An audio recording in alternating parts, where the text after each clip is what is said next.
Dear students, तो last video में हमने डिस्कस किया था अपना ये soft hard acid and bases. और इसके अलावा हमने देखा था एचएसएबी प्रिंसिपल, जिसको हम पियर्सन प्रिंसिपल भी बोलते हैं, जिसमें हमने ये देखा था कि जो हार्ड हार्ड इंटरेक्शन होते हैं उनसे ज्यादा स्टेबल कंपाउंड बनते हैं, या सॉफ्ट सॉफ्ट इंटरेक्शन से भी ज्यादा स्टेबल कंपाउंड बनते हैं। लेकिन अगर हार्ड या सॉफ्ट इंटरेक्शन होगा तो कंपाउंड विल बी अनस्टेबल। तो आज हम देखेंगे इनके पीछे थ्योरीज क्या दी गई हैं हार्डनेस और सॉफ्टनेस की। तो organic chemical reactions always occur between nucleophiles. Nucleophiles क्या होते हैं? लुईस बेसिस है। एंड इलेक्ट्रोफाइल्स, और इलेक्ट्रोफाइल्स क्या होंगे? Lewis acids. और ये बात मैं आपको कई बार बता चुकी हूँ कि हमारी जो ऑर्गेनिक केमिकल रिएक्शंस होती हैं वो कुछ भी नहीं है, सिर्फ न्यूक्लियोफाइल और इलेक्ट्रोफाइल के बीच की रिएक्शंस होती हैं। तो एक बार आपको न्यूक्लियोफाइल या इलेक्ट्रोफाइल पहचानना आ जाएगा तो फिर आप दोनों की रिएक्शन करा सकते हो। ठीक। अब इनके बीच में क्या मतलब क्या इंटरेक्शंस हो सकते हैं? तो attraction between nucleophiles and electrophiles is governed by two related interactions: electrostatic attraction between positive and negative charges। तो इलेक्ट्रोफाइल और न्यूक्लियोफाइल के बीच में कौन से अट्रैक्शन होते हैं? एक तो ये कि भाई न्यूक्लियोफाइल के ऊपर या तो नेगेटिव चार्ज होगा या इसके ऊपर लोन पेयर ऑफ इलेक्ट्रॉन्स होंगे, और इलेक्ट्रोफाइल के ऊपर या तो इलेक्ट्रॉन्स की कमी होगी और या हम मतलब इलेक्ट्रॉन्स की कमी होगी और न्यूट्रल स्पीशीज होगी वो, या फिर ये भी हो सकता है कि वो उस पर पॉजिटिव चार्ज हो। ठीक है। तो देखो, न्यूक्लियोफाइल के ऊपर नेगेटिव चार्ज है या लोन पेयर ऑफ इलेक्ट्रॉन है, और इलेक्ट्रोफाइल के ऊपर पॉजिटिव चार्ज है, तो दोनों के बीच में अट्रैक्शन हो सकता है। ठीक। तो पॉजिटिव और नेगेटिव चार्जेस का अट्रैक्शन हो गया, जिसको हम इलेक्ट्रोस्टैटिक अट्रैक्शन बोल सकते हैं। तो एक तो ये चीज होती है। और दूसरा क्या हो सकता है? दूसरा इंटरेक्शन होता है orbital overlap between homo of nucleophile and the LUMO of the electrophile. दूसरा इंटरेक्शन इनके होमो और ल्यूमो के बीच में हो सकता है। होमो मींस क्या होगा? हाईएस्ट ऑक्यूपाइड मॉलिक्यूलर ऑर्बिटल, यानी एनर्जी में जो हाईएस्ट हो। ठीक है। और ल्यूमो का मतलब क्या होगा? Lowest unoccupied molecular orbital. ठीक है। तो इलेक्ट्रोफाइल का ल्यूमो हम हमेशा यूज करते हैं क्योंकि इलेक्ट्रोफाइल के पास कमी है इलेक्ट्रॉन्स की, तो उसके ल्यूमो में इलेक्ट्रॉन डाले जाते हैं। और ये इलेक्ट्रॉन डालता कौन है? न्यूक्लियोफाइल, क्योंकि न्यूक्लियोफाइल के पास इलेक्ट्रॉन ज्यादा है। तो न्यूक्लियोफाइल हमेशा अपने होमो से इलेक्ट्रोफाइल के ल्यूमो में इलेक्ट्रॉन्स देता है। ठीक है। तो एक ये और मतलब देता कैसे कि दोनों के होमो और ल्यूमो के बीच और जो ऑर्बिटल्स है, होमो ल्यूमो जो ऑर्बिटल्स है, इनके बीच में बस ऑर्बिटल ओवरलैप होता है। ठीक है। जिसमें हम ये बोल रहे हैं कि न्यूक्लियोफाइल इलेक्ट्रोफाइल को इलेक्ट्रॉन दे रहा है। तो ये दो टाइप के इंटरेक्शंस यहाँ पर काम करते हैं। तो successful reactions usually result from a combination of both. तो जो मैक्सिमम रिएक्शंस होती हैं वो तो दोनों के कॉम्बिनेशन से ही होती हैं, but sometimes reactivity can be dominated by one और द अदर। लेकिन कई बार ऐसा भी होता है कि भाई कोई एक फैक्टर, इन दोनों फैक्टर में से कोई एक फैक्टर ज्यादा डोमिनेट कर जाता है। यानी यहाँ पर दो फैक्टर काम कर रहे हैं, एक तो इलेक्ट्रोस्टैटिक अट्रैक्शन और दूसरा है ऑर्बिटल अट्रैक्शन, ऑर्बिटल ओवरलैपिंग जिसको आप कह ले रहे हैं। ठीक है। तो या तो दोनों के कॉम्बिनेशन से रिएक्शन होगी या फिर इन दोनों में से कोई एक जो है डोमिनेट करेगा। अब वो डोमिनेट कौन सा करेगा, ये किस चीज पर डिपेंड करेगा? The dominant factor, B it electrostatic और ऑर्बिटल कंट्रोल। तो हमारा डोमिनेंट फैक्टर या तो इलेक्ट्रोस्टैटिक या ऑर्बिटल कंट्रोल कब होगा, ये किस चीज पर डिपेंड करेगा? It depends on the nucleophile and electrophile involve. ये डिपेंड करता है कि कौन से न्यूक्लियोफाइल और इलेक्ट्रोफाइल इन्वॉल्व हुए हैं। फॉर एग्जाम्पल, जैसे कि H प्लस है। H plus is a very hard electrophile. वो तो बहुत ज्यादा हार्ड है। क्यों है? Because it is small and charge. तो हमने कल लास्ट वीडियो में पढ़ा भी था कि हार्ड स्पीशीज क्या होगी? जो साइज में छोटी हो और वो चार्ज हो। ठीक है। While bromine is a soft electrophile. जो ब्रोमीन है वो हमारा सॉफ्ट इलेक्ट्रोफाइल है। क्यों? इट्स ऑर्बिटल्स आर डिफ्यूज, क्योंकि उसके ऑर्बिटल काफी डिफ्यूज हैं, काफी बड़े एरिया में फैले हुए हैं। एंड इट इज अनचार्ज, और वो अपने आप में अनचार्ज है। ठीक है। तो bromine reacts with alkenes because bromine is soft electrophile and alkene is also a soft nucleophile. देखो, हम ना आप लोगों ने एक जनरल सी रिएक्शन कई बार पढ़ी होगी, electrophilic addition of bromine to alkene. देखो, ये हमने एल्कीन बना दी यहां पर, ये हमारा ब्रोमीन। ठीक है। तो इलेक्ट्रोफिलिक एडिशन में क्या होगा? ये इस तरह से रिएक्शन होती है और दोनों ब्रोमीन एटम जो है वो दोनों कार्बन एटम से जुड़ जाते हैं। ठीक है, इसमें क्या होगा, कार्बन कार्बन के बीच का पाई बॉन्ड ब्रेक होता है और ब्रोमीन ब्रोमीन के बीच का सिग्मा बॉन्ड ब्रेक होता है। ठीक है, और रिएक्शन कुछ ऐसे होती है कि ब्रोमीन जो है वो ऐड कर जाता है एल्कीन पर। ठीक, तो यहां पर एल्कीन जो है वो एज अ न्यूक्लियोफाइल काम करती है। ठीक है, अब वो न्यूक्लियोफाइल क्यों है, क्योंकि उसके पास पाई ऑर्बिटल्स है, और पाई ऑर्बिटल्स जैसे यहाँ पर दिखा भी रखे हैं। ठीक है, ये वाला रिएक्शन यहाँ दिखाई हुई है। तो पाई ऑर्बिटल्स में इलेक्ट्रॉन्स है, इलेक्ट्रॉन्स पर नेगेटिव चार्ज है, तो इसका पाई मॉलिक्यूलर ऑर्बिटल काफी दूर तक रहता है। तो वो इलेक्ट्रॉन्स जो उसमें इलेक्ट्रॉन्स होते हैं, बस उनकी उसको उसके बारे में हम यहाँ पर बात करने जा रहे हैं। तो वो क्योंकि उसके पास इलेक्ट्रॉन कह सकते हैं कि उसका इलेक्ट्रॉन क्लाउड काफी दूर तक फैला हुआ है, तो उसको हम एज अ न्यूक्लियोफाइल ट्रीट करते हैं। कभी भी आप एल्कीन पढ़ेंगे वो हमेशा एक न्यूक्लियोफाइल की तरह बिहेव करती है। ठीक है, और फिर रिएक्शन कैसे होगी वो मैं अभी आपको समझाऊंगी। फिलहाल हम यहाँ देख रहे हैं कि ये कंसेप्ट जो हार्डनेस और सॉफ्टनेस का है वो यहाँ पर क्या कहना चाह रहा है। तो वो ये कह रहा है कि ब्रोमीन भी हमारा सॉफ्ट इलेक्ट्रोफाइल है। ठीक है, यहाँ पर ब्रोमीन जो है सॉफ्ट इलेक्ट्रोफाइल की तरह काम करेगा, यानी कि इसका एक ब्रोमीन एटम जब पहले अटैक सबसे पहले अटैक होगा बी आर प्लस का। ठीक है, तो क्योंकि सबसे पहले attack B R plus, B R पर पॉजिटिव चार्ज अगर आ गया है तो इसका मतलब वो एक इलेक्ट्रोफाइल है। तो वो ये कह रहे हैं कि यहाँ पर ये सॉफ्ट इलेक्ट्रोफाइल है। और ऐसे ही जो हमारा एल्कीन है वो भी अपने आप में सॉफ्ट न्यूक्लियोफाइल होता है। और अभी अभी हमने बात की थी एचएसएबी प्रिंसिपल की, जो ये बोलता था कि सॉफ्ट सॉफ्ट इंटरेक्शन से हमेशा स्टेबल स्पीशीज बनती है। तो यहाँ पर ये लिखा हुआ है कि bromine reacts with alkene because bromine alkene के साथ रिएक्ट करती है, क्योंकि ब्रोमीन अपने आप में सॉफ्ट है और एल्कीन भी अपने आप में सॉफ्ट है। ब्रोमीन का एक एटम यहाँ पर इलेक्ट्रोफाइल की तरह अटैक एक्ट करेगा और एल्कीन यहाँ पर एक न्यूक्लियोफाइल की तरह एक्ट कर रही है। और यहाँ पर रिएक्शन कैसे हो रही है कि reaction between bromine and alkene takes place because of orbital interactions. यहाँ जो रिएक्शन हो रही है वो ब्रोमीन और एल्कीन के बीच ऑर्बिटल इंटरेक्शंस की वजह से हो रही है। इस रिएक्शन में नो चार्जेस आर इन्वॉल्व, यहाँ पर कोई चार्जेस इन्वॉल्व नहीं है, ऐसा हार्डनेस और सॉफ्टनेस की थ्योरी बोलती है। ठीक है, कि यहाँ पर चार्ज की वजह से नहीं, यहाँ पर ऑर्बिटल इंटरेक्शन की वजह से रिएक्शन हो रही है। अब ये ऑर्बिटल इंटरेक्शन है क्या वो देख लेते हैं। देखो यहाँ पर हमने कार्बन कार्बन बॉन्ड, देखो अगर हम ये बना रहे हैं कार्बन कार्बन बॉन्ड, तो एक तो सिग्मा बॉन्ड है, तो वो सिग्मा बॉन्ड तो यहाँ बना रखा है, ये जो कार्बन कार्बन के बीच में एक लाइन खींची हुई है। ठीक है, और दूसरा ये है पाई इलेक्ट्रॉन्स, मतलब पाई बॉन्ड। पाई बॉन्ड को यहाँ पर इस तरह से ऑर्बिटल की फॉर्म में बनाया हुआ है। ठीक है, अच्छा पहले ऑर्बिटल, और ये हमारा होमो ऑफ एल्कीन लिखा हुआ है, ये ल्यूमो ऑफ ब्रोमीन। देखो पहले तो तुम्हें होमो और ल्यूमो कैसे बन रहे हैं वही बताना पड़ेगा। ठीक, देखो अगर कोई एक बॉन्ड जैसे हाइड्रोजन मॉलिक्यूल है, भाई हाइड्रोजन मॉलिक्यूल को हम ऐसे लिख सकते हैं ना कि हाइड्रोजन हाइड्रोजन के बीच में एक सिग्मा बॉन्ड है। ये कैसे बना होगा, तो हमारी मॉलिक्यूलर ऑर्बिटल थ्योरी क्या बोलती थी कि ये दोनों एच एच एटम है। ठीक है, दोनों के पास अपना एक एक इलेक्ट्रॉन है, 1s1 1s1। ठीक, जब ये दोनों कंबाइन करते हैं, जब दो एटॉमिक ऑर्बिटल कंबाइन करते हैं तो हमेशा दो ही मॉलिक्यूलर ऑर्बिटल फॉर्म होते हैं। ठीक है, जिसमें से हम एक को बोल देते हैं कि ये नीचे वाला होगा बॉन्डिंग मॉलिक्यूलर ऑर्बिटल और ऊपर वाला होगा एंटी बॉन्डिंग मॉलिक्यूलर ऑर्बिटल। ठीक, और 1s1 कंबाइन कर रहे हैं तो ये हमारा सिग्मा बॉन्डिंग मॉलिक्यूलर ऑर्बिटल होगा और ये sigma star bond anti bonding molecular orbital होगा। ठीक, दोनों के पास एक एक इलेक्ट्रॉन है, तो जब क्या होगा, सबसे पहले ये दोनों इलेक्ट्रॉन्स, अब ये जो मॉलिक्यूलर ऑर्बिटल बीच में बना दिए ना, इनमें फिल होंगे। तो जो लोएस्ट मॉलिक्यूलर ऑर्बिटल है उसमें सबसे पहले इलेक्ट्रॉन जाएंगे और एक मॉलिक्यूलर ऑर्बिटल में मैक्सिमम दो इलेक्ट्रॉन रह सकते हैं। और दोनों हाइड्रोजन के पास कुल मिलाकर दो ही इलेक्ट्रॉन है, वो दोनों के दोनों नीचे आ गए। तो इसके पास क्या हुआ, एक सिग्मा बॉन्डिंग ऑर्बिटल में हमने दो इलेक्ट्रॉन दिखा दिया और सिग्मा स्टार इसका खाली रह गया। ठीक, अब अगर हम इसका बॉन्ड ऑर्डर निकालें, बॉन्ड ऑर्डर का मतलब होता है इन दोनों हाइड्रोजन के बीच में कितने बॉन्ड हैं। वो हम कैसे निकालते थे, half number of electron in bonding molecular orbital minus number of electron in anti bonding molecular orbitals, तो हाफ रखा। तो number of electrons bonding molecular orbital में कितने हैं, दो, और एंटी बॉन्डिंग में कितने हैं, जीरो। तो आंसर क्या आ जाएगा, ये टू से टू कैंसिल हो जाएगा, आंसर आएगा वन। तो ये वन आने का मतलब है हाइड्रोजन हाइड्रोजन के बीच में एक सिग्मा बॉन्ड है।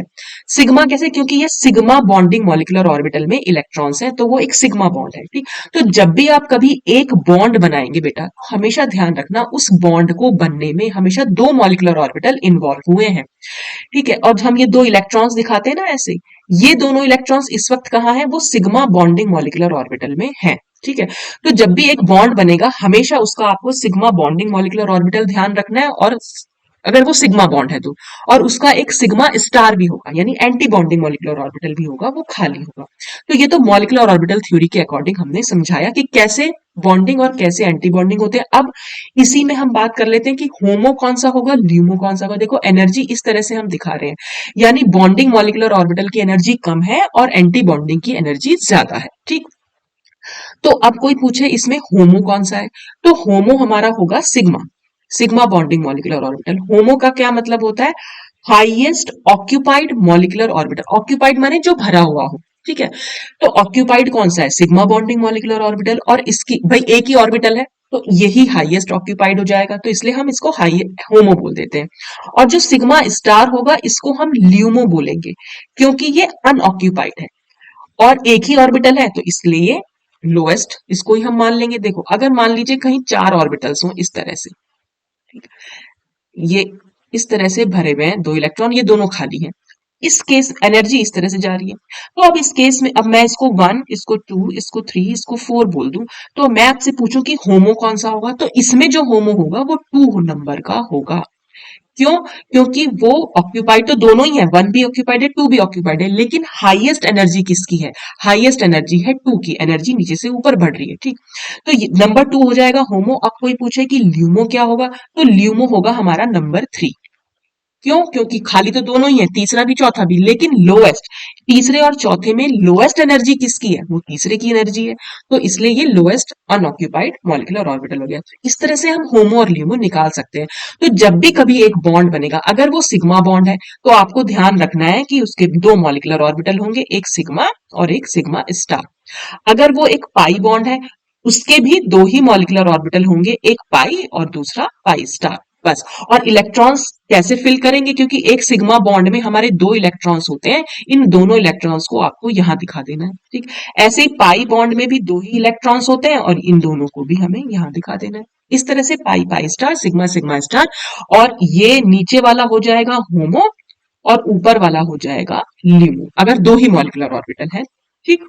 तो ये तो होमो और ल्यूमो की हमने बात की। अब इसी को समझते हैं अपने इसके कंसर्न में, एल्कीन के कंसर्न में। अब देखो एल्कीन के हम बात कर रहे हैं, इसमें एक सिग्मा बॉन्ड भी एक पाई बॉन्ड भी, तो हमें तो पाई बॉन्ड से मतलब है, हम सिग्मा बॉन्ड की बात नहीं कर रहे हैं। तो कार्बन कार्बन के बीच में एक पाई बॉन्ड है, ठीक है। और वो पाई बॉन्ड कैसे बना हुआ है, अगर एक पाई बॉन्ड बना हुआ है इसका मतलब एक पाई मॉलिक्यूलर ऑर्बिटल होगा और एक पाई स्टार होगा, ठीक है। और यहाँ पर ये हो गया ये, और ये इसका हो जाएगा होमो, और इसके ल्यूमो से तो हमें कोई मतलब नहीं है, क्योंकि इसे देना है, जिसको देना होगा इलेक्ट्रॉन्स वो न्यूक्लियोफाइल होता है, और उसके हमें होमो से मतलब होता है। तो ये हमने होमो ऑफ एल्कीन को कुछ स्ट्रक्चर वाइज इस तरह से बना के दिखा दिया। तो ये फिल्ड पाई ऑर्बिटल, जो मैंने यहाँ पर आपका फिल्ड पाई ऑर्बिटल बनाया ना, वो कुछ हमने इस तरह से दिखा दिया, ठीक। अब हम ब्रोमीन की बात करें, ब्रोमीन को हम कैसे दिखाते हैं, ब्रोमीन ब्रोमीन, ठीक है। सिग्मा बॉन्ड है, सिग्मा बॉन्ड है, इसका मतलब इसका भी एक सिग्मा होगा और एक सिग्मा स्टार होगा, और सिग्मा में दो इलेक्ट्रॉन दिखाएंगे क्योंकि सिग्मा बॉन्ड में दो इलेक्ट्रॉन्स इन्वॉल्व हैं, ठीक। तो इसका ये होमो हो जाएगा और इसका ये ल्यूमो हो जाएगा। हमें इसके ल्यूमो से मतलब है क्योंकि इसे इलेक्ट्रॉन को एक्सेप्ट करना है। जब भी इलेक्ट्रॉन एक्सेप्ट होते हैं वो हमेशा ल्यूमो में होते हैं, जब भी इलेक्ट्रॉन डोनेट होंगे हमेशा होमो से होंगे, ये ध्यान रखना। न्यूक्लियोफाइल हमेशा होमो यूज करता है और इलेक्ट्रोफाइल हमेशा ल्यूमो यूज करता है, ठीक है। तो अब यहाँ पर बॉन्डिंग इंटरेक्शन हो सकता है ना इजीली, इसका होमो यानी एल्कीन का होमो और हमारे ब्रोमीन का ल्यूमो, इसमें इंटरेक्शन हो सकता है, यानी ये अपने होमो से इसके ल्यूमो में इलेक्ट्रॉन डाल देगा। और जब ये इलेक्ट्रॉन डाल देता है ना बेटा, तो बॉन्ड जो है ब्रोमीन ब्रोमीन का बॉन्ड जो है वो ब्रेक कर जाता है। अब इस ब्रेकिंग को भी समझ लो। ये चीज ध्यान रखना, जब भी किसी मॉलिक्यूलर ऑर्बिटल में जब भी किसी ल्यूमो में इलेक्ट्रॉन्स चले जाते हैं ना बेटा, तो हमेशा बॉन्ड ब्रेक करता है। देखो कैसे, अभी मैंने हाइड्रोजन का केस दिखाया था, मैं एक बार हाइड्रोजन हाइड्रोजन दिखा दूंगा।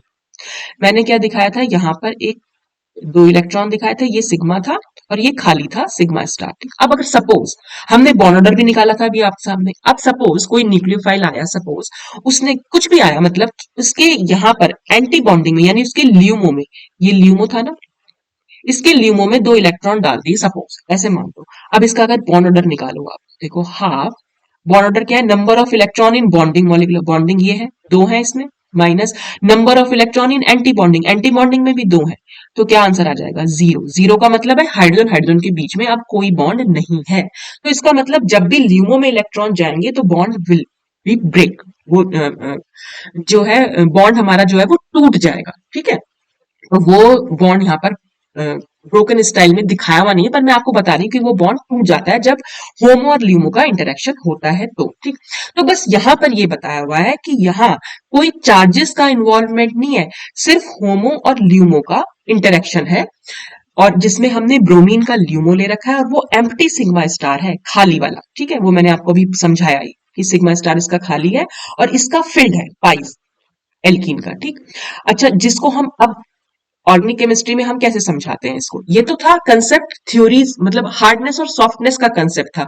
लेकिन जब हम समझाते हैं ना रिएक्शन को, तो हम क्या बोलते हैं? हम ये बोलेंगे कि ये हमारी एल्कीन है और ये ब्रोमीन। रिएक्शन कैसे होती है मैं आपको कितनी बार बता चुकी हूँ ऐसे भी, कि जैसे इलेक्ट्रोमैग्नेटिक इफेक्ट है। इलेक्ट्रोमैग्नेटिक इफेक्ट के तहत क्या होता है कि जब भी कोई रिएजेंट किसी अनसैचुरेटेड कंपाउंड पर अटैक करता है, तो उसके जो पाई इलेक्ट्रॉन्स होते हैं वो किसी एक एटम पर शिफ्ट हो जाते हैं। तो हम उसकी इफेक्ट को यूज कर रहे हैं और मैं ये पाई इलेक्ट्रॉन्स को यहाँ पर शिफ्ट कर दे रही हूँ। ठीक है, तो जब ये पाई इलेक्ट्रॉन्स यहाँ पर शिफ्ट हो जाएंगे तो हम इस पर पॉजिटिव इस पर नेगेटिव दिखाएंगे। ठीक है, और हम ये भी साथ साथ बताते हैं कि इसका जो पाई इलेक्ट्रॉन क्लाउड है वो ब्रोमीन एटम को अपनी तरफ अट्रैक्ट कर लेता है, यानी उसके पॉजिटिव चार्ज, यानी यहाँ पर ना ब्रोमीन का हम होमोलिटिक फिशन करा रहे हैं। ठीक है, होमोलिटिक फिशन कैसे हो जाएगा? अगर मैं इलेक्ट्रॉन्स को, दोनों पाई बॉन्ड के इलेक्ट्रॉन्स को किसी एक कार्बन पर शिफ्ट कर दूं, तो इस ब्रोमीन पर नेगेटिव और इस ब्रोमीन पर पॉजिटिव चार्ज आ जाएगा। ठीक, तो अब सबसे पहले अटैक किसका होगा? यहाँ पर सबसे पहले ब्रोमीन पॉजिटिव अटैक करता है, इस नेगेटिव चार्ज कार्बन से जुड़ जाएगा। तो यहाँ पर क्या होगा? ये नेगेटिवली चार्ज कार्बन से हमने ब्रोमीन को जोड़ दिया, तो ब्रोमीन का पॉजिटिव और इस कार्बन का नेगेटिव खत्म हो गया, और ये सी पर पॉजिटिव तो है ही, ये हमने यहाँ दिखा दिया। अब ब्रोमीन के पास क्या है? लोन पेयर ऑफ इलेक्ट्रॉन्स भी है। तो वो क्या करता है? ये लोन पेयर ऑफ इलेक्ट्रॉन इस कार्बन को देकर हमारी ये वाली स्पीशीज बना लेता है।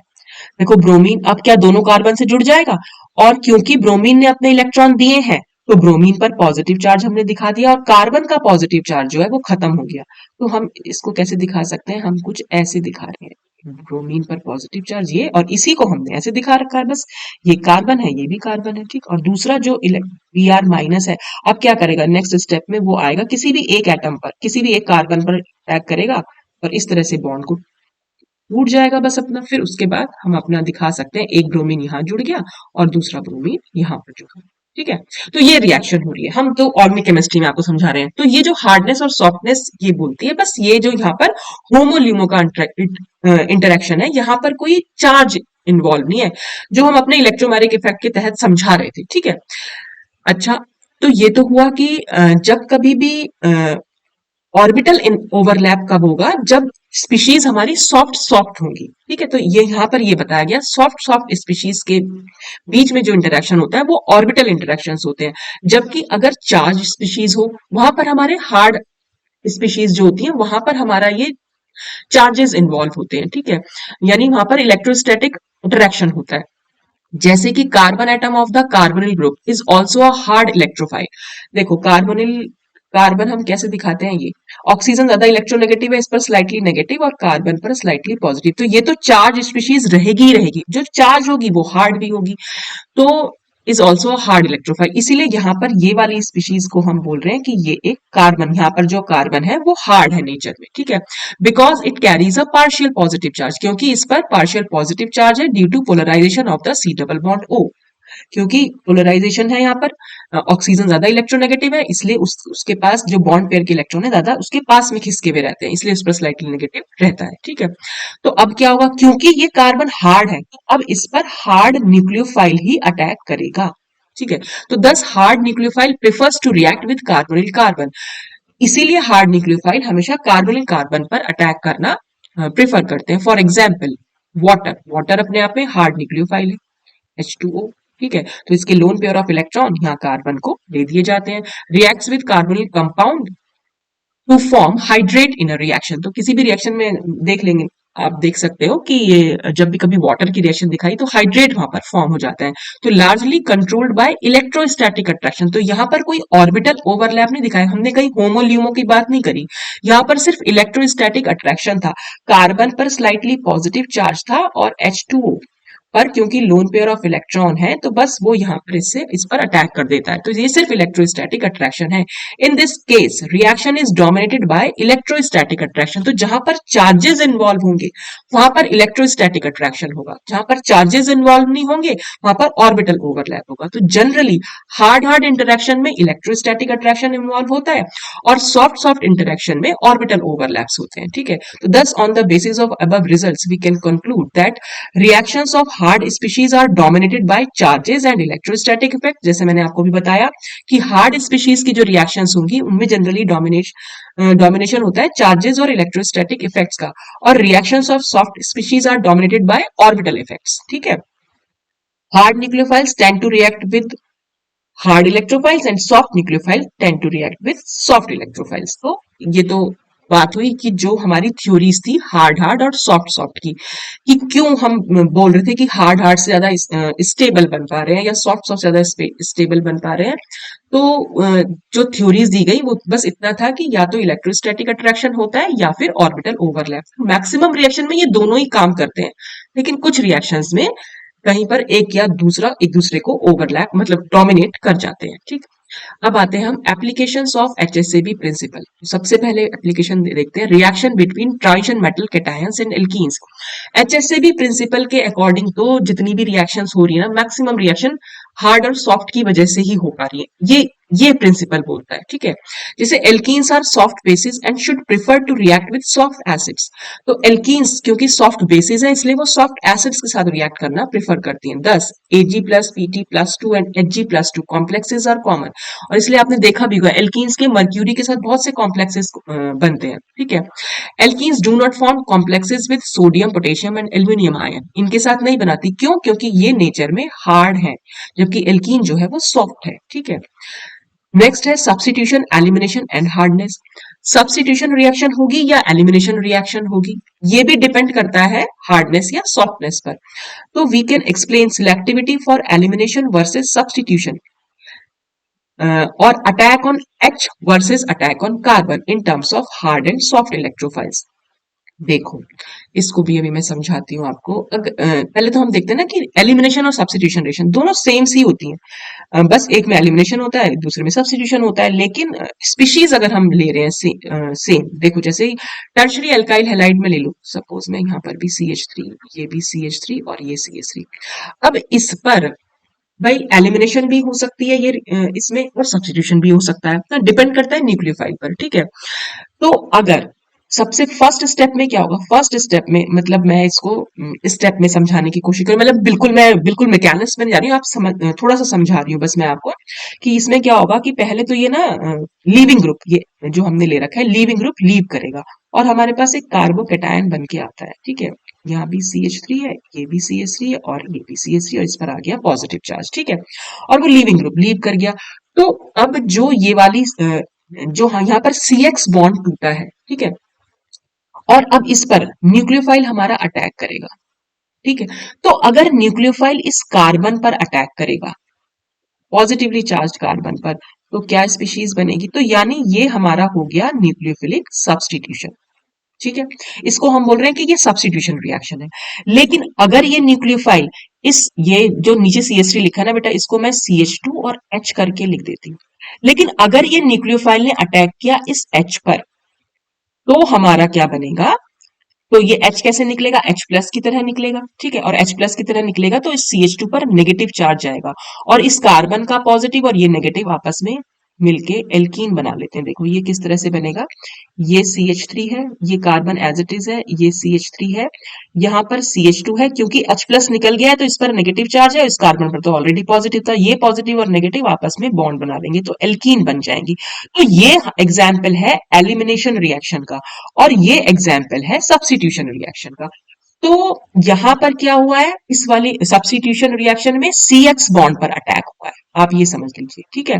जबकि एलिमिनेशन रिएक्शन में इस CH बॉन्ड पर अटैक हुआ है, ठीक। तो ये यही कह रहा है कि अटैक या तो हाइड्रोजन पर होगा, हाइड्रोजन पर हुआ तो इसका मतलब एलिमिनेशन रिएक्शन है, और अटैक अगर कार्बन पर हुआ तो इसका मतलब सब्स्टिट्यूशन रिएक्शन है, ठीक है। तो ये हम हार्ड और सॉफ्ट इलेक्ट्रोफाइल की टर्म में समझ सकते हैं, कैसे कि in an SN2 substitution reaction, अगर हम SN2 सब्स्टिट्यूशन की बात करें तो the carbon is a soft electrophile वहां पर, यानी सी एक्स बॉन्ड के केस में, यानी अगर हम सब्स्टिट्यूशन की बात करें तो सी एक्स बॉन्ड पर अटैक हो रहा है। तो ये क्योंकि हमारा एक्स जो है वो बहुत इलेक्ट्रोनेगेटिव एटम है, क्योंकि कोई भी हम इलेक्ट्रोनेगेटिव एटम ही यूज करेंगे, कोई लीविंग ग्रुप हम यहाँ यूज करते हैं, क्लोरीन ब्रोमीन आयोडीन कुछ भी हेलोजन यूज कर रहे हैं यहाँ पर, उस वजह से क्या होता है, ये स्पीशीज ये वाला जो कार्बन है ये भी हमारा सॉफ्ट बन जाता है। ठीक है, ठीक। ये वाली साइड यानी सी एक्स बॉन्ड जो है हमारा, ये एक सॉफ्ट इलेक्ट्रोफिलिक साइड बन जाती है, या ये जो कार्बन है हमारा वो एक सॉफ्ट इलेक्ट्रोफाइल की तरह काम करता है। तो it is essentially अनचार्ज and with leaving group such as halide, the CX sigma star is relatively low energy LUMO, और CX sigma star के हमारे लो एनर्जी ल्यूमो बनते हैं। देखो CX बॉन्ड भी है और हमारे पास CH बॉन्ड भी है। अभी मैं एक बार इरेज करती हूँ। इसमें एक चीज और बताना चाह रही थी मैं बेटा, देखो अगर मैं बना रही हूँ यहाँ पर एक CX बॉन्ड, तो फिर से वही सिग्मा बॉन्ड है, तो जाहिर सी बात है कि इसका एक सिग्मा भी होगा और एक सिग्मा स्टार होगा। ठीक है, ये भरा हुआ है। और अगर मैं बनाऊंगी सी एच बॉन्ड, तो और एनर्जी अगर मैं ऐसे शो कर रही हूँ ना बेटा, तो सी एक्स बॉन्ड के सिग्मा और सिग्मा स्टार की एनर्जी कम होगी in comparison to C H bond के सिग्मा और सिग्मा स्टार। क्यों? क्योंकि यहाँ पर इलेक्ट्रोनेगेटिव एटम अटैच्ड हुआ है।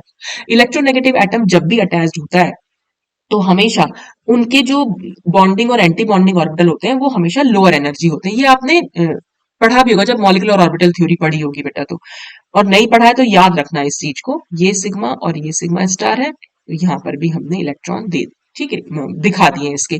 अब इसको क्या करना है, ये तो हमारा हर उसमें ल्यूमो की तरह ही बिहेव कर रहा है। ठीक है, तो ये यहाँ पर ये बोल रहे हैं कि सी एस सिग्मा स्टार जो है रिलेटिवली लो एनर्जी ल्यूमो होते हैं इनके, यानी ल्यूमो का मतलब है ये, इसका ल्यूमो यही होगा है, और इसका ल्यूमो ये होगा।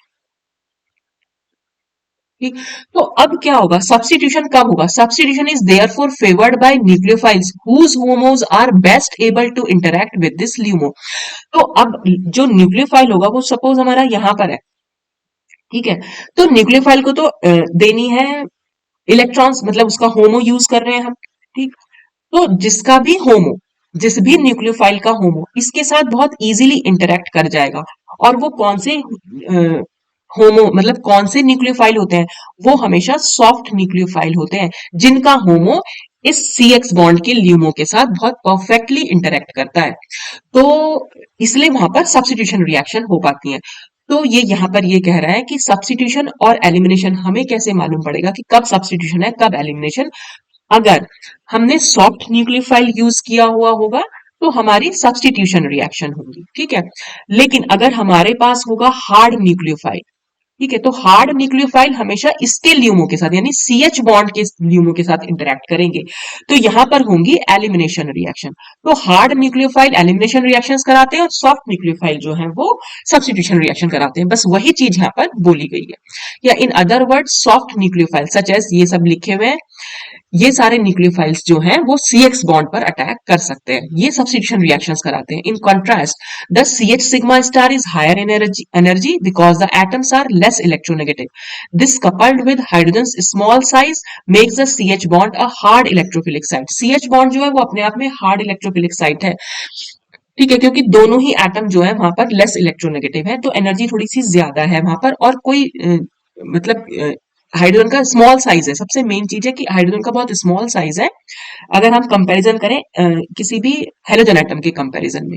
तो ये सी एच और सी एक्स बॉन्ड में सी एच वाला जो बॉन्ड है, एक तो उसकी एनर्जी, उसके सिग्मा स्टार की एनर्जी ज्यादा होगी, ठीक है, दूसरा, और ये एक हार्ड इलेक्ट्रोफिलिक साइट बनाएगा, and as a result hard nucleophile कौन कौन से, ये फेवर्स एलिमिनेशन। तो हार्ड न्यूक्लियोफाइल इंटरेक्ट करेंगे सी एच बॉन्ड के ल्यूमो के साथ, और सॉफ्ट न्यूक्लियोफाइल इंटरेक्ट करेंगे सी एक्स बॉन्ड के ल्यूमो के साथ। तो इस तरह से हम पता लगा सकते हैं कि सब्स्टिट्यूशन रिएक्शंस होंगी या एलिमिनेशन अकॉर्डिंग टू हार्डनेस या सॉफ्टनेस। ठीक है, और लास्ट इसमें एप्लीकेशन है, nucleophilic addition reactions of alpha beta unsaturated carbonyl compound has two electrophilic site, one of which is hard and one of which is soft. देखो ये हमारे alpha beta unsaturated carbonyl compounds है, ये तो हमारा carbonyl compound है, इस पर देखो ये तो स्लाइटली नेगेटिव और यहाँ पर स्लाइटली पॉजिटिव चार्ज रहेगा। ये इस कार्बोनिल ग्रुप से जुड़ा हुआ पहला कार्बन हमारा अल्फा है, दूसरा हमारा बीटा है। तो अल्फा बीटा पर अनसैचुरेशन है, इसलिए हम कह रहे हैं alpha beta unsaturated carbonyl compounds. ठीक, अब देखो इसमें क्या है, यहां पर ऑलरेडी यहाँ चार्ज दिख रहा है आपको कार्बन और ऑक्सीजन में। ये जो कार्बन वाला अभी अभी हमने बात भी की थी कि ये हमारी हार्ड इलेक्ट्रोफिलिक साइट होती है। ये जो कार्बन होता है ये हार्ड इलेक्ट्रोफाइल की तरह काम करता है। तो इसलिए जब भी इस पर अटैक होगा वो हमेशा हार्ड न्यूक्लियोफाइल ही इस पर अटैक करेंगे, क्योंकि ये हार्ड इलेक्ट्रोफिलिक साइट है। ठीक, अब अगर हम इसकी रेजोनेटिंग फॉर्म बनाए, देखो इससे ये कैसे बना, इसमें हमने बॉन्ड को यहाँ शिफ्ट करा दिया, तो जब बॉन्ड यहाँ शिफ्ट होगा तो इस पर अब फुल नेगेटिव हो गया, इस पर फुल पॉजिटिव हो गया। फिर इसके एक और रेजोनेटिव फॉर्म बना सकते हैं, ये बॉन्ड अगर मैं यहाँ शिफ्ट करा दूं तो क्या होगा, अब यहाँ पर डबल बॉन्ड हो जाएगा और इस CH2 पर पॉजिटिव चार्ज हो जाएगा। लेकिन ये वाला कार्बन, क्योंकि ये देखो ये कौन सा कार्बन है, ये एल्कीन वाला कार्बन है, और एल्कीन वाला कार्बन अभी अभी हमने बात करी थी सॉफ्ट होता है नेचर में। ठीक है, और ये सॉफ्ट इलेक्ट्रोफिलिक क्यों है यहाँ पर, क्योंकि इस पर पॉजिटिव चार्ज है, तो ये इलेक्ट्रोफिलिक साइट है और ये सॉफ्ट है नेचर में। तो ध्यान रखना, जो एल्कीन वाला कार्बन है वो सॉफ्ट होगा और जो कार्बोनिल वाला कार्बन है वो हार्ड होगा। तो यहां पर जब भी अटैक होगा वो सॉफ्ट न्यूक्लियोफाइल अटैक करेगा। इसीलिए जैसे हम अगर हम ऑर्गेनो मेटेलिक कंपाउंड की रिएक्शन कराएं, जैसे कि अगर हम कोई ऑर्गेनो लिथियम कंपाउंड ले लें, RLi ले लें, ठीक है, या RMgX ले लें, ग्रिग्नार्ड रिएजेंट, वो तो हमेशा अटैक करते हैं इस कार्बोनिल कार्बन पर। लेकिन जैसे अगर हम गिलमैन रिएजेंट ले लें, R2CuLi, ये वाला, ये गिलमैन रिएजेंट होता है, ये हमेशा, ये नेचर में सॉफ्ट होता है, ये सॉफ्ट न्यूक्लियोफाइल है, तो ये हमेशा इस वाले कार्बन पर अटैक करेगा। तो ये जो होंगे ये हार्ड वाले होंगे, तो हार्ड जो है वो हमेशा कार्बोनिल कार्बन पर अटैक करता है, और जो सॉफ्ट न्यूक्लियोफाइल होंगे वो हमेशा इस जो हमारी एल्कीन वाली कार्बन थी उस पर अटैक, यानी बीटा कार्बन पर ये अटैक करेगा। ठीक, और इसीलिए हमारे जो ये ग्रिग्नार्ड रिएजेंट होंगे या ऑर्गेनोलिथियम कंपाउंड होते हैं, ये हमेशा डायरेक्ट एडिशन कराते हैं। डायरेक्ट एडिशन का क्या मतलब है, इसकी यहाँ पर अगर मैं सपोज इसको नंबर 1 दे दूं और ये नंबर, ठीक, तो 1-2 एडिशन होता है यहाँ पर, इसकी वजह से 1-2 एडिशन, और 1-2 एडिशन को ही हम डायरेक्ट एडिशन बोलते हैं। C डबल बॉन्ड O पर डायरेक्ट अटैक हुआ, ठीक है, ऐसे याद रख लेना, तो ये डायरेक्ट एडिशन है। जबकि जो गिलमैन रिएजेंट होता है वो हमारा 1-4 एडिशन कराता है, जिसको हम कॉन्जुगेट एडिशन भी बोल देते हैं। जैसे अगर मैं इसको नंबर 1 दे रही हूँ, नंबर 2, नंबर 3 और नंबर 4, तो यहाँ पर पॉजिटिव और नेगेटिव चार्ज 1 और 4 पर है। ठीक है, तो ये हमारा हो जाएगा 1-4 एडिशन, जिसको हम कॉन्जुगेट एडिशन भी बोलते हैं। ठीक, तो गिलमैन रिएजेंट हमारे कॉन्जुगेट एडिशन कराते हैं या 1-4 एडिशन, और जो ग्रिग्नार्ड रिएजेंट या ऑर्गेनोलिथियम कंपाउंड्स होते हैं वो डायरेक्ट एडिशन कराते हैं 1-2 एडिशन, जिसको हम बोलते हैं। तो ये चीज अब यहाँ पर लिखा हुआ भी है कि the carbonyl group has a high partial charge on the carbonyl carbon and will tend to react with the hard nucleophile। तो कार्बोनिल कार्बन पर क्योंकि हाई पार्शियल चार्ज है, वो नेचर में हार्ड है, तो इसलिए इस पर हार्ड न्यूक्लियोफाइल अटैक करेंगे। कौन कौन से, जैसे ऑर्गेनोलिथियम है या ग्रिग्नार्ड रिएजेंट है, that have a high partial charge on the nucleophilic carbon atom. इनके भी तो न्यूक्लियोफिलिक कार्बन एटम होते हैं। जैसे कि अगर मैं CH3Mgx लिख दूं तो ये इस पर पॉजिटिव चार्ज होगा और ये नेगेटिव, तो हम इस न्यूक्लियोफाइल की बात कर रहे हैं यहाँ पर। ये जो हमारा ग्रिग्नार्ड रिएजेंट में न्यूक्लियोफाइल कौन सा हो, जो R होता है ना, वो न्यूक्लियोफाइल होता है, ठीक है, वो carbon. Conversely, the beta carbon of the alpha beta unsaturated carbonyl system does not have a high partial charge। High partial positive charge तो है ही नहीं उसके ऊपर। देखो अब जब हमने स्टार्टिंग में ही देखा था ना, स्टार्टिंग में इस पर कोई चार्ज आया ही नहीं था, यहाँ पर तो था स्लाइटली पॉजिटिव और ये स्लाइटली नेगेटिव, क्यों, क्योंकि ऑक्सीजन एटम से अटैच था। लेकिन यहाँ पर कोई पार्शियल चार्ज है ही नहीं, दोनों ही कार्बन कार्बन है, तो कोई पार्शियल चार्ज नहीं। यहाँ इस केस में चार्ज आया, वो भी इसलिए क्योंकि रेजोनेंस की वजह से आया, कि जब हमने ये बॉन्ड यहाँ पर शिफ्ट करा दिया है, तो इस पर कोई हाई पार्शियल पॉजिटिव चार्ज नहीं है, but it is the site of largest coefficient in the LUMO. लेकिन ये साइट है लार्जेस्ट कोफिशिएंट ल्यूमो की। लार्जेस्ट कोफिशिएंट ल्यूमो का मतलब है ऐसी साइट जहां पर न्यूक्लियोफाइल के अटैक करने की सबसे ज्यादा प्रोबेबिलिटी होती है। ठीक है, तो न्यूक्लियोफाइल तो दोनों ही जगह पर अटैक कर सकता है, यहां पर भी अटैक कर सकता है और यहां पर भी अटैक कर सकता है, लेकिन ये लार्जेस्ट कोफिशिएंट साइट है, जबकि यहां पर वो इतनी लार्जेस्ट नहीं है। ठीक है, इसके कंपैरिजन में ये, इसको आप कह सकते हैं कि ये first largest coefficient in the LUMO है और ये second largest coefficient in the LUMO है, तो दोनों पर ही न्यूक्लियोफाइल अटैक कर पा रहा है। लेकिन यहां पर हाई पार्शियल चार्ज नहीं है, तो इसलिए ये सॉफ्ट है नेचर में। तो this makes the beta carbon a soft electrophile, इसीलिए बीटा कार्बन जो है नेचर में सॉफ्ट बना and likely to react well with soft nucleophile such as amines या थायोल्स। और दस कॉन्जुगेट एडिशन, जैसे मैंने अभी आपको बताया, कॉन्जुगेट होता है 1,4 addition, is favoured by soft nucleophiles जैसे कि Gilman reagent, and direct addition यानी 1,2 addition to C double bond is favoured by hard nucleophile जैसे कि ग्रिग्नार्ड रिएजेंट या ऑर्गेनो लिथियम। तो ये था आज आपका एचएसएबी प्रिंसिपल, खत्म होता है यहाँ पर। अब बेटा इसके बाद हालांकि और भी इस यूनिट का भी और भी पार्ट बचा हुआ है, पर मुझे ऐसा लग रहा है क्योंकि हमारे यहाँ सेमेस्टर एग्जाम्स चल ही रहे हैं और मे बी आज उनका फर्स्ट पेपर था, तो अब इसके बाद बाकी पार्ट तो मुझे नहीं लगता कि मुझे अब कराना चाहिए। हालांकि अगर आप लोग ईयरली में हैं, अगर आप लोगों का सेमेस्टर सिस्टम नहीं है, आपका ईयर वाइज सिस्टम है, तो आपके एग्जाम फिर मार्च अप्रैल में होंगे। तो आप प्लीज मुझे कमेंट सेक्शन में बता दीजिएगा कि क्या आपको इस यूनिट के और भी आगे का पढ़ना है या नहीं। अगर पढ़ना होगा तभी मैं आगे अपलोड करूंगी बेटा, नहीं तो मैं फिर कोई और टॉपिक यहाँ पर लेके आऊंगी। तो आज के लिए बस इतना ही। Thanks for watching.